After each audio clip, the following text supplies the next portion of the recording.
అందరికీ నమస్తే అండి. వెల్కమ్ టు అభిరుచి వంటలు.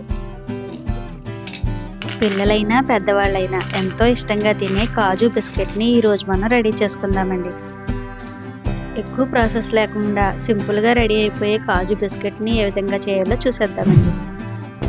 మా ఛానల్ ఫస్ట్ టైం చూస్తే సబ్స్క్రైబ్ చేసుకోండి.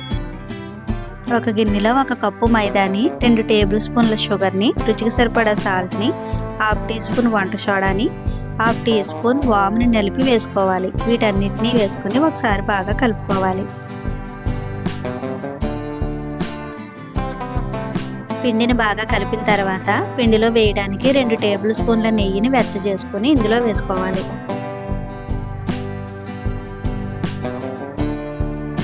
నెయ్యి వేడిగా వేసుకున్నాం కదండి, దీన్ని ఒక స్పూన్తో ఒకసారి బాగా కలుపుకోవాలి.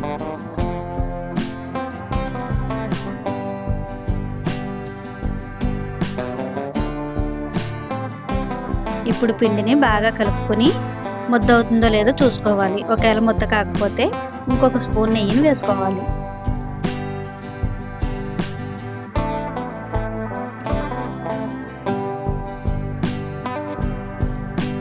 పిండిలో కొంచెం కొంచెం వాటర్ వేసుకుని చపాతీ ముద్ద కన్నా కొంచెం గట్టిగా కలుపుకోవాలండి.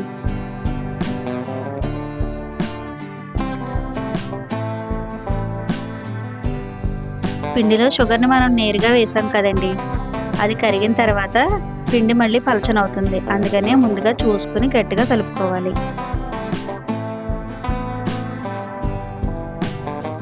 పిండిని ఇలా బాగా కలిపిన తర్వాత దీని మీద మూత పెట్టుకుని 10 నిమిషాలు పక్కన పెట్టుకోవాలి.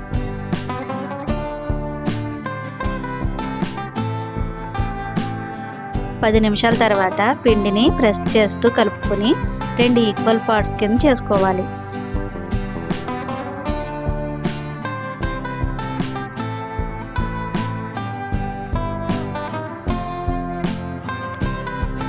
పిండిని జల్లుకొని ఒక పిండి ముద్దను తీసుకుని కొంచెం మందంగానే ఉండేటట్టుగా రోల్ చేసుకోవాలి. మరీ మందంగా ఉండకుండా చూసుకుని రోల్ చేసుకోవాలి.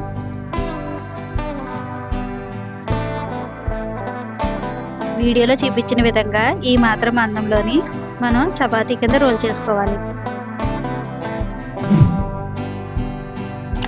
ఏదైనా షార్ప్గా ఉన్న ఒక మూతను తీసుకుని వీడియోలో చూపిస్తున్నట్టు బిస్కెట్ని కట్ చేసుకోవాలి. ఇలా కట్ చేసుకున్న బిస్కెట్ని అన్నింటినీ ఒక ప్లేట్లోకి తీసుకోవాలి. ఈ బిస్కెట్లన్నింటినీ డీప్ ఫ్రై చేసుకుందామండి. స్టవ్ పై కడాయి పెట్టుకుని కడాయిలో డీప్ ఫ్రైకి సరిపోయినంత ఆయిల్ని వేసుకోవాలి. ఆయిల్ హీట్ అయిన తర్వాత మాత్రమే మనం చేసుకున్న బిస్కెట్లను వేసుకోవాలండి. బిస్కెట్లని ఒకసారిగా వేసినా కానీ ఆయిల్లో అవి విడిపోతాయండి, ఏమీ అంటుకోవు.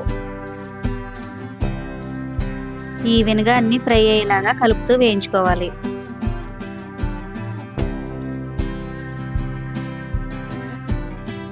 ఫ్లేమ్ని మీడియంలో పెట్టుకుని బిస్కెట్స్ గోల్డెన్ కలర్ వచ్చేంత వరకు వేయించుకోవాలి.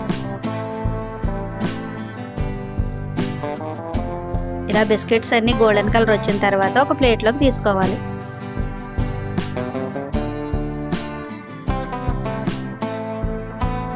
మిగిలిన బిస్కెట్స్ని కూడా ఆయిల్లో వేసుకుని ఫ్రై చేసుకోవాలి. అంతేనండి, కాజు ఏ అవసరం లేని మన కాజు బిస్కెట్స్ రెడీ అయిపోయినాయి. ఈ బిస్కెట్ పైన కారాన్ని కూడా జల్లుకుని తీసుకుంటే ఇంకా బాగుంటాయండి.